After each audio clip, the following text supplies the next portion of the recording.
জীবনে কিছু হতে হলে সমুদ্রের মতন হওয়ার চেষ্টা করো, যেন মানুষ তোমার গভীরতা পরিমাপ করতে এসে নিজেকেই তোমার মধ্যে হারিয়ে ফেলে। জীবনে কিছু হতে হলে একলাই চলতে শিখতে হবে, কারণ জীবনে চলার পথে যতজনেরই সাহায্য গ্রহণ করুন না কেন, অবশেষে আপনাকে একাই হাঁটতে হবে। কেবলমাত্র একটি লাঠির উপর ভরসা করে যেমন কোনো বৃদ্ধের সারাটা জীবন যায় না, ঠিক তেমনই কারোর উপর ভরসা করে সফল হওয়া যাবে না। সংঘর্ষ প্রত্যেক ব্যক্তির জীবনেই থাকে, কেউ জিতে গেছে আর কেউ ছিটকে পড়েছে। আপনি জিতবেন নাকি ছিটকে যাবেন, সিদ্ধান্ত আপনার হাতেই। জীবন পেয়েছ যখন, তখন কিছু করে দেখাও। দিন ভালো যাচ্ছে না বলে অজুহাত না দেখিয়ে সেটাকে বদলে দেখাও। যখনই কোনো কাজে মন বসবে না বা হাল ছেড়ে দেওয়ার কথা মনে হবে, তখন একবার শুধু মনে করবেন যে আপনি যখন কাজ শুরু করেছিলেন আপনার মুখ্য উদ্দেশ্য কী ছিল। খেলার মাঠে হেরে যাওয়া দলটিও একদিন না একদিন ঠিকই ট্রফি জিতে নেয়, কিন্তু মন থেকে হেরে যাওয়া দলটি কোনোদিনও ট্রফি হাসিল করতে পারে না। তাই খেলার মাঠে হারলেও আক্ষেপ করার কিছুই নেই, কারণ আপনি মন থেকে এখনও হারেননি। আর আগের সেই পরাজয় তো শুধু আপনাকে আপনার আরেকটি ভুল ধরিয়ে দেওয়ার উপায় বলেছিল। সেই ভুলটিকে শুধরে ফেলুন আর ট্রফি নিয়ে চলে আসুন। যদি কোনো ব্যক্তি সবসময় হাসি খুশি থাকেন, তাহলে তার মানে এই নয় যে তার জীবনে কোনো দুঃখ নেই। তার জীবনেও অবশ্যই দুঃখ আছে, কিন্তু সে শুধু হাসি মুখে সেই দুঃখটাকে সুখে পরিণত করতে পারে, তাই সে আজ সুখী।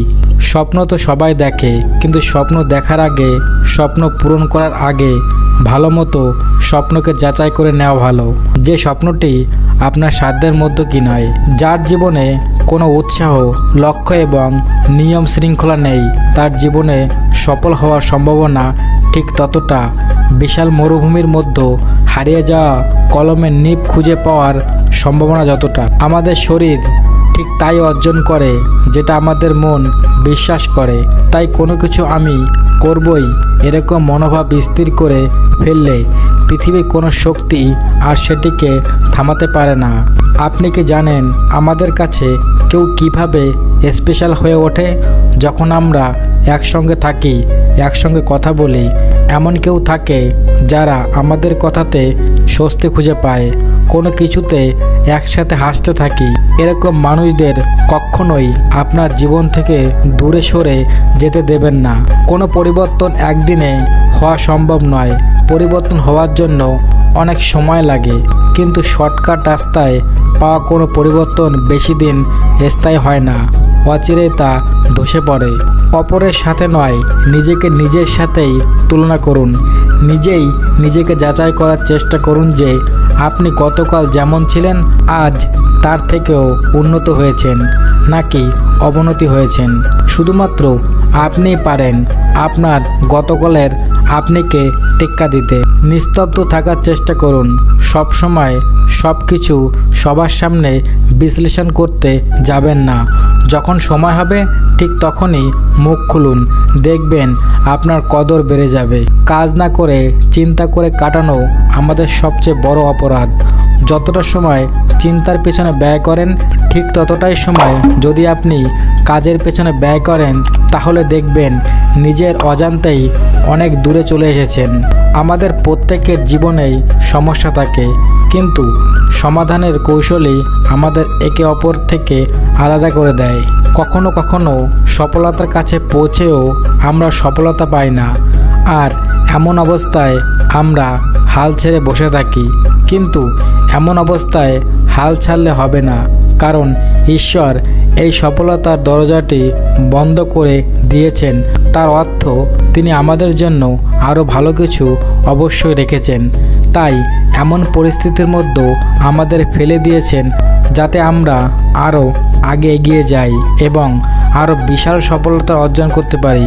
কিন্তু আমরা তা না করে হাল ছেড়ে দিই আর ভাগ্যকে দোষারোপ করি, কিন্তু ভাগ্য আমাদের ঠিকই আছে, শুধু আমরা বজায় রাখতে পারিনি আমাদের ইচ্ছাশক্তি। আপনার উপরে মা বাবা, আত্মীয় সবার ভরসা থাকতে পারে, কিন্তু তাদের এই ভরসায় থেকে যাবে যতদিন না পর্যন্ত আপনি আপনার নিজের উপর ভরসা করতে পারছেন। আমরা জানি যে 5+5 = 10, কিন্তু শুধু 5+5ই যোগ করলেই কি 10 হবে? 6+4 করলেও তো 10 হবে।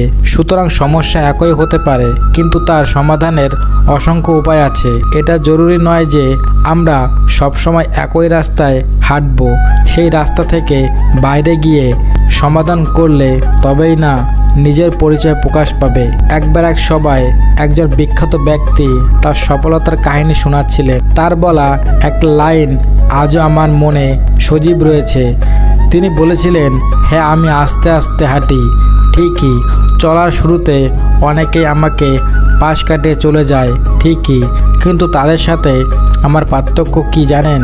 আমি আস্তে হাঁটলেও আমি কখনো পিছুপা হইনি, সবসময় আগেই হেঁটেছি। আর যারা আমাকে পাশ কাটিয়ে চলে গিয়েছিল তাদের গতি এতই দ্রুত ছিল যে তারা সেটা সামলাতে পারেনি। নিজের সম্পর্কে যত কম মানুষকে জানাবেন, মানুষ ততই আপনার প্রতি বিস্মিত হবে।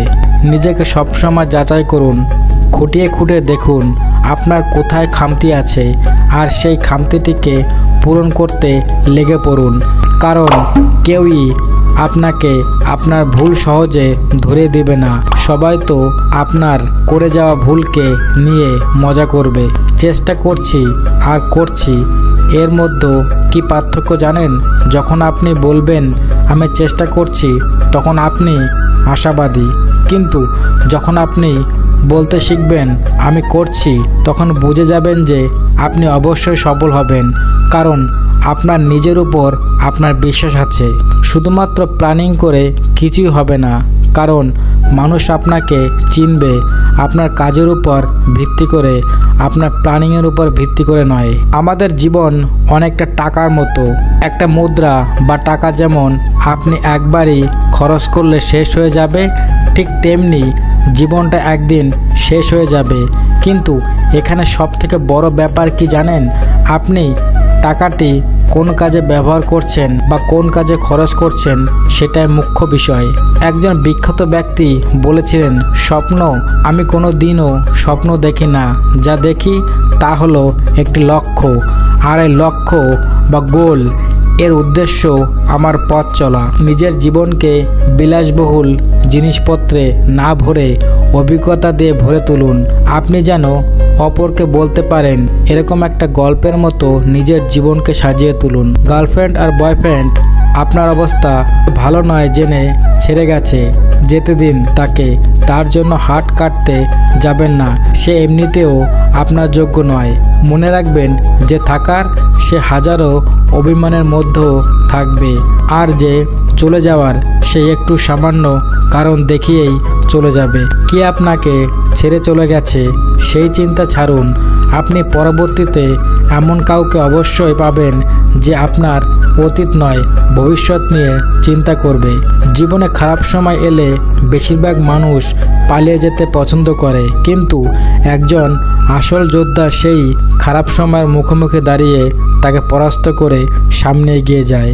সফল সবাই হয় না, অনেক মানুষের ভিড়ে মাত্র হাতে গোনা কয়েকজন সফল হয়। আর এই সফল ব্যক্তিরা কারা জানেন?